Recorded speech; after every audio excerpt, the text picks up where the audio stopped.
faliana indray no hianana aminao eto amin'ity fandarana mahafinaritra ity izay andraisana fampahirezana, andraisana ihany koa fahasoavana avy amin'Andriamanitra ary efa somary elaela ihany indray zay vonona teto indray tsika noho ny fahasoavan'Andriamanitra moa dia afaka manambara ny tenin'Andriamanitra amintsika satria ny baiboly dia milaza manao hoe zay rehetra efa nahazo mahamaim-poana dia aoka izy hizara mahamaim-poana. Ny fampahirezana izay omenantsika an'ity androany ity dia ny fiomanana ny amin'ny fihevian'i Jesosy voalohany. Fiomanana ny amin'ny fihevian'i Jesosy voalohany. Zara roa mantsy ny fihevian'i Jesosy eny amin'ireo an-lanitra dia ny fiheviany voalohany dia ny akan'ireo olom-bavonjy na ny ampakarina zany. Jesosy ny mpampakatra ary zasy ianao ilay ampakarina. Dia ao anatin'izany nefa dia misy ny torotenina tenin'Andriamanitra izay tsy maintsy henoina aloha satria be dia be ngeny tsy mahazo an'izany. Hoe Jesosy efa tetỳ ambony tany ve dia mbola hiverina ety indray fa tsy tonga dia efa iny izy lasa niakatra any an-danitra iny dia efa any. Fa tsara ho fantatrao fa ny fihevian'i Jesosy voalohany iseho eny amin'ireo an-lanitra izy ary iseho eny amin'ireo an-lanitra ny famantarana azy izy ho avy eny amin'ireo an-lanitra ny zanak'olona. Dia izay fihevian'i Jesosy eny amin'ireo an-lanitra izay no tiana ambarantsika indray amin'ity ity ilay fiheviana voalohany, ilay fisehoana voalohany eny amin'ireo an-lanitra. Dia anderintsika hijery tenin'Andriamanitra ao amin'ny Tesalonianina voalohany toko faefatra dia ny andininy faefatra vakintsika mianara Jesosy zay. Tesalonianina voalohany toko faefatra, Tesalonianina voalohany toko faefatra andininy fahaenina ambin'ny folo azafady.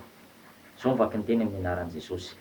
Fa ny tenan'ny tompo no midina avy any an-danitra amin'ny antso mafy sy ny feon'ny arkanjely sy ny trompetra an'Andriamanitra, ka izay maty ao amin'ny tompo no hitsangana aloha, ary rehefa afaka izany dia isika izay velona ka mbola mitoetra no akarina hiaraka aminy ho eny amin'ny rahona hitsenan'ny tompo any amin'ny habakabaka, dia ho any amin'ny tompo mandrakariva isika koa dia mifampinoana ianareo amin'izany teny izany. Ahoana tsara lazain'ny tenin'Andriamanitra fa ny tenan'ny tompo no midina avy any an-danitra amin'ny antso mafy sy ny feon'ny arkanjely ary ny trompetra an'Andriamanitra. Ao amin'ny filazantsara ny Jaona ihany koa dia manazava izy fa mbola ho avy indray ao izy ka handray anareo, na hoe midika teny hafa dia hoe haka anareo. Jaona toko fahenina, Jaona efatra ambin'ny folo, Jaona toko faefatra ambin'ny folo dia vakintsika manomboka amin'ny andininy fa tsy maninona vakintsika manomboka amin'ny andininy voalohany mba mazava tsara azy aminao. Ny anaran'i Jesosy. Aza mitebotebo ny fonareo, minoa an'Andriamanitra ianareo, minoa ahy koa. Ao an-trano raiky misy lapa maro ary raha tsy izany dia efa nilaza taminareo aho andeha amboatra fitoerana ho anareo aho, ary raha andeha amboatra fitoerana ho anareo aho dia ho avy indray. Ary io ilay teny hoe ho avy indray ka handray anareo ho any amiko, ka izay hitoerako no hitoeranareo koa. Ho avy indray Jesosy. Ao amin'ny Asan'ny Apôstôly toko voalohany moa dia efa andiny soratra masina efa diso fantatsika loatra nefa tsy ny fahafantarantsika azy akory no inona fa ny fampiarantsika an'izany tenin'Andriamanitra izany eo amin'ny fiainana andavanandro. Ao amin'ny Asan'ny Apôstôly toko voalohany andininy fahafolo, izao mivaky ny teny amin'ny anaran'i Jesosy. Ary raha mbola nandinika ny lanitra izy ireo tamin'ny nandehanan'i Jesosy, indreo nisy roalahy teo anilany ny akanjo fotsy, izay nanao hoe ry lehilahy Galiliana, nahoana no mijanona eto mijery ny lanitra ianareo? Iny Jesosy izay nampakarina niala taminareo ho any an-danitra iny dia mbola ho avy indray, tahaka nahitanareo azy niakatra ho any an-danitra. Eto izany tenin'Andriamanitra dia milaza fa ho avy indray Jesosy. Ho avy indray Jesosy. Amin'ny fotoana manao ahoana ny fihevian'i Jesosy eny amin'ireo an-lanitra? Toa ny vakintsika ny tenin'Andriamanitra ao amin'ny filazantsara ny Lioka dia milaza ny tenin'Andriamanitra fa amin'ny ora izay tsy ampozina. Lioka toko faharoa ambin'ny folo andininy fahaefapolo. de miomana koa ianareo fa ho avy ny zanak'olona amin'ny ora izay tsy heverinareo. Eto zany ten'Andriamanitra de milaza fa am'le ora tsy ampozina, ora tsy ampozina zany a mety matory ny olona tahaka ny lazain'i Jesosy hoe isy roa lahy ozy izy makany isy roa lahy miara-matory ozy izy a, tsy hoe PD akory na hoe sarim-bavy fa mpirahalahy miara-matory tahaka ny hoe ankizy kely miara-matory reny e. De ny ray ho raisina ny ray avela. De isy ihany koa ny makany an-tsaha ozy Jesosy a, isy olona anankiroa koa any an-tsaha, ny ray raisina ray avela. Zany hoe amin'ny ora tsy ampozina zany, am'le ora mahavarim-barianan'ny olona iny mihitsy no tonga Jesosy. Mety ny sasany mety ora tsy ampozina ihany koa mety eny ambonin'ny avion, mety eny ambony bisikleta, mety eny ambony moto, sasany mety eny am-panaratovana manarato eny ambony sambo, eny ambony lakana, ny sasany mety any anaty-torinasa, ny sasany mety any am-pianarana amin'ny ora zay tsy heverinareo. Sasany ihany koa mety ao am-piangonana angamba miantoriteny na mety hoe manao asa soa, tsy fantatro zay zavatra mety hisy eo, fa Jesosy eto de miteny manao hoe amin'ny ora zay tsy heverinareo. Jesosy ny teny eto hoe amin'ny ora tsy ampozina ozy izy, amin'ny ora tsy ampozina. Ary amin'ny andininy hafa de milaza ny ten'Andriamanitra hoe na de Jesosy aza tsy mahalala ny fotoana zay hiverenany ety ambonin'ny tany. Aika ny soratra masina milaza an'izany. Sao le ho jerevantsika ny ten'Andriamanitra ao amin'ny filazantsarany Lioka ihany a, zay milaza mazava ny ten'Andriamanitra fa tokony hiambina antsika ry havana, tokony hiambina satria fandrika lehibe zany ora sy fotoana izany. Lazain'ny ten'Andriamanitra amin'ny Lioka 2:5-telopolo zao mivaky ny teny amin'ny anaran'i Jesosy, fa ho tahaka ny fandrika zany andro izany am'izay rehetra monina manerana ny tany manontolo. Koa miambena ka mivavah mandrakariva mba ho mendrika handositra izany zavatra rehetra zany ianareo ary hitsangana eo anatrehan'ny zanak'olona. Eto zany de milaza ny ten'Andriamanitra hoe tahaka ny fandrika ozy izy, tahaka ny fandrika. Hainao zany fandrika zany, mihaza andrano rehefa miriaria any anaty rano any de tsy fantany mihitsy hoe misy arato milatsaka tampoka ao, fandrika. Ny vorona ihany koa rehefa eny an-tsaha eny tsy mahafantatra mihitsy hoe misy fandrika any eo e. Ka mbola kely zay de misambotra an'ireny kobobo na mamandrika an'ireny kobobo reny de tena manisy fandrika.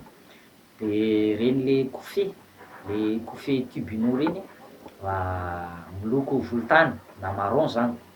De io zany no alainay fatorana de maka hazo anankiray de maka baka kely de asiana fandrika de totofana le fandrika, totofana tsara am'fasika le fandrika de asiana vara fotsim-bary na potipotika akotry. De avy avany le vorona tsy mahalala tonga de tratry. De tahaka izany zany tsika olombelona amin'ny fotoana zay tsy heverina, amin'ny fotoana zay tsy ampozina ho avy tampoka eny amin'ny vao-lanitra Jesosy. Manao ahoana mety fahatsapany zao tontolo zao an'izany fiavian'i Jesosy eny amin'ny rao-lanitra zany? Ny apôstôly Petera de milaza manao hoe ny mpaniratsira ozy izy de milaza fa tsy misy ny fiverenan'i Jesosy eny amin'ny rao-lanitra na fisehoan'i Jesosy eny amin'ny rao-lanitra. Ianao ry havana zay mandray ty vidéo ty fanondram-po lehibe ho anao ty vidéo ty. Fitiavan'Andriamanitra anao mba ho tonga amin'ny tena finoana marina sy handeha amin'ny fahamarinana satria mba tsy ho hisy an'ireo mpaniratsira anao ka hiteny manao hoe tsy misy na tsy réel zany fiverenan'i Jesosy zany. Hoy ny apôstôly Petera ao amin'ny Petera faharoa laza ny ten'Andriamanitra, Petera faharoa 2:7-4 amin'ny anaran'i Jesosy. Mahafantatrareo voalohany indrindra fa amin'ny andro farany de hisy mpaniratsira avy anirantsira mandeha araka amin'ny filany ka manao hoe aiza ny teny fikasana ny amin'ny fiaviany, vatr'izay ny dinin-drazana mandry de maritra tsy miova ny zavatra rehetra toy izay nisy hatramin'ny nanaovana zao tontolo zao. Fa minitsy mahalala ireo fa noho ny tenin'Andriamanitra de nisy hatramin'ny ela ny lanitra ary nisy koa ny tany izay niseho avy amin'ny rano sady tao amin'ny rano. Eto zao de milaza ny ten'Andriamanitra fa milohan'ny fiavian'i Jesosy ny famantarana voalohany eny amin'ny rahona lanitra de zao hisy trompetra, hisy arkanjely, hisy feon'ny arkanjely ery araka ny voalazan'ny ten'Andriamanitra zay vakitsika tao amin'ny Tesaloniana voalohany 4:5-12 teo hisy feon'ny arkanjely. Misy arkanjely maromaro moa an-danitra ao fa ny anankiroa ihany no tena hoe tena fantatra de ny arkanjely Mikaela sy ny arkanjely Gabriel.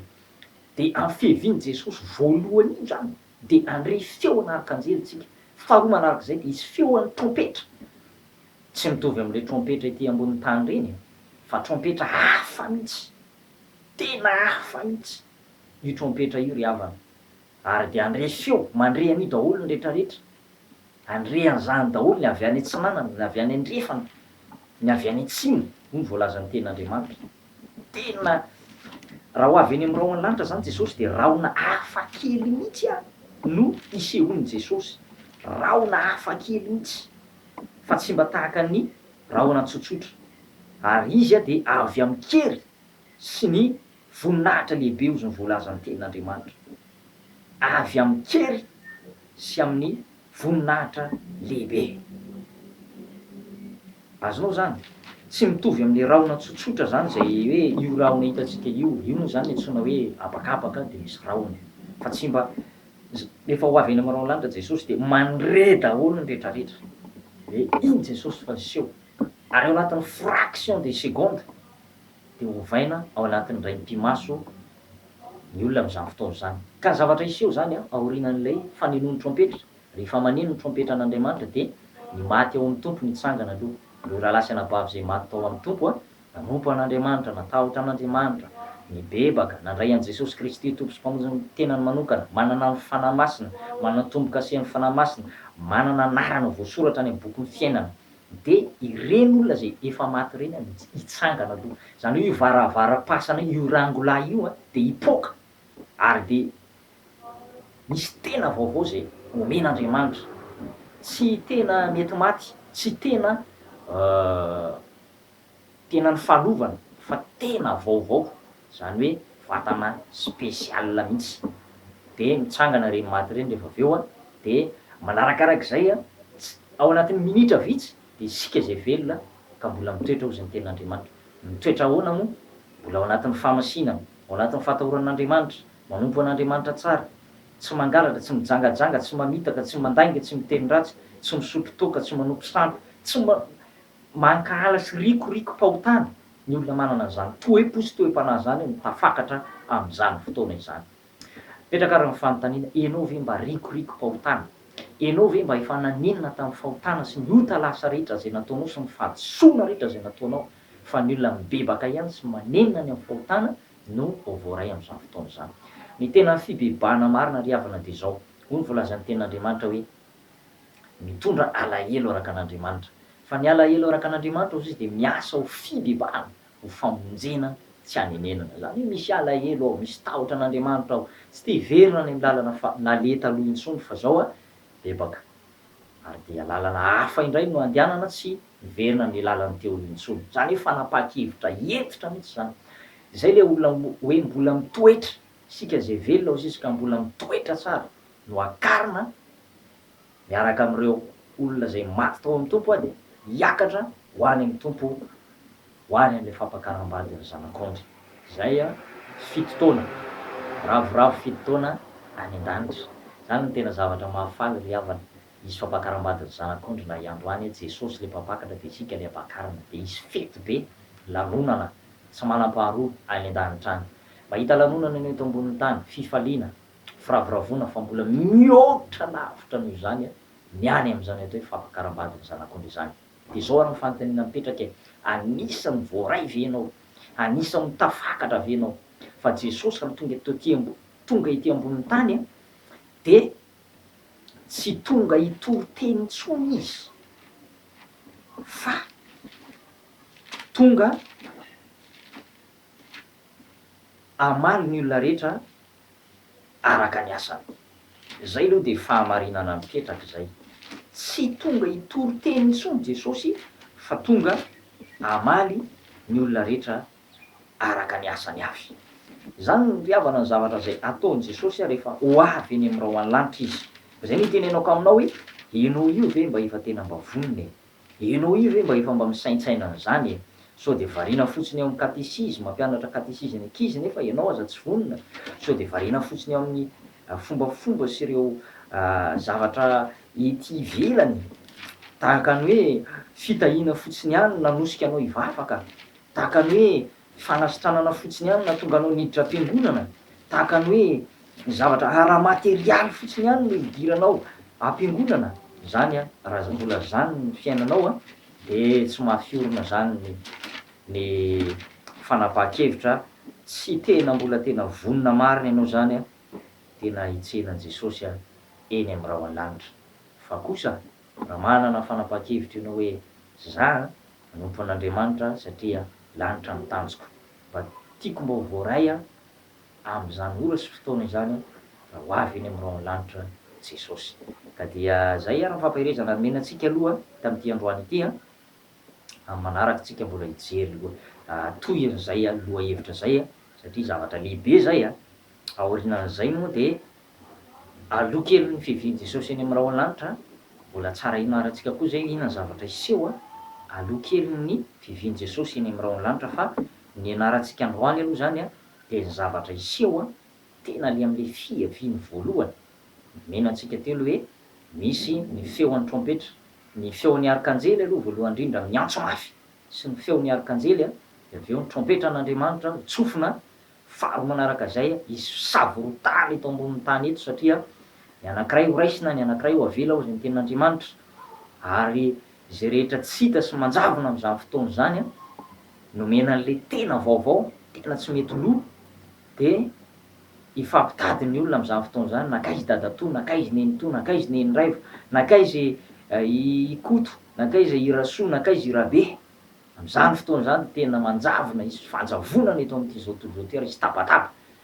Zay ny antony hoe ilaina foana miomana koa, de miomana koa ianareo zay ny tenin'Andriamanitra fa am'zay ora tsy ampoizinareo no hividy zanak'olona. De am'lafiny raiky moa izy miteny hoe miambena, miambena ozy mba ho afa-mantositra izany zavatra izany ianareo, miambena. Ary ny farany zay fampahirezana anao a, rehefa hiseho eny amin'ny raho an-lanitra Jesosy a, hoy ny tenin'Andriamanitra ao amin'ny Luka toko fahavalo ambin'ny folo a de andininy fa valo, zao mivaky ny teny amin'ny anaran'i Jesosy: lazaiko aminareo fa omeny raro ny faingana izy, kanefa raha avy ny zanak'olona moa hita finoana ity ambony tany fa izy. Zany hoe raha ho avy eny amin'ny raho an-lanitra Jesosy, ho hita ao anatinao ve le finoana, tena mitoetra tsara ve ianao? Fa raha mitoetra tsara ianao a, hita ao anatinao ny finoana de tsy salasalana fa zao a tafakatra soamantsara ianao. Zay ary fa dia jerevantsika am'manaraka hoe inona ny zavatra mety hiseho mialoha kely ny fividian'i Jesosy eny amin'ny raho an-lanitra. Dia aorian'izay moa de hiresadresaka mahakasika an'ireo zay tavela ety ambonin'ny tany tsika. Misy tokoa ny tavela ary misy ny tafakatra, fa nomenantsika tao anatin'ny minitra vitsy teo moa ny mahakasika an'ireo a zay tafakatra. Rehefa tafakatra moa izy a de rehefa tafakatra za asianao a de ho any am'le fampakaram-badiny zanak'ondry aloha, zay ny tena tanjona aloha, zay ny tena zavatra hiseho a rehefa tafakatra soamantsara tsika. Ao amin'ny Apokalipsy toko faha 1 a de manomboka amin'ny andininy voalohany, io le nolazain'i Jaona hoe zao izy izy a de nahitan'i Jesosy zany a, zay efa voaomana tahaka ny ampakarana efa miaingo iaona amin'ny vadiny. Jesosy zany mpampakatra de isika le ampakarana, ka dia samy miomana, samy miambina. Fa zay ny tena tsara indrindra am'zao andro farany zao, am'zao andro mampidi-doza zao a de miambina ihany. Zay fa de tahin'Andriamanitra ianao a, engany mba ho tafakatra soamantsara ianao a rehefa miverina eny amin'ny raho an-lanitra Jesosy. Eny ary fa dia tahin'Andriamanitra ianao. Veloma tokoa.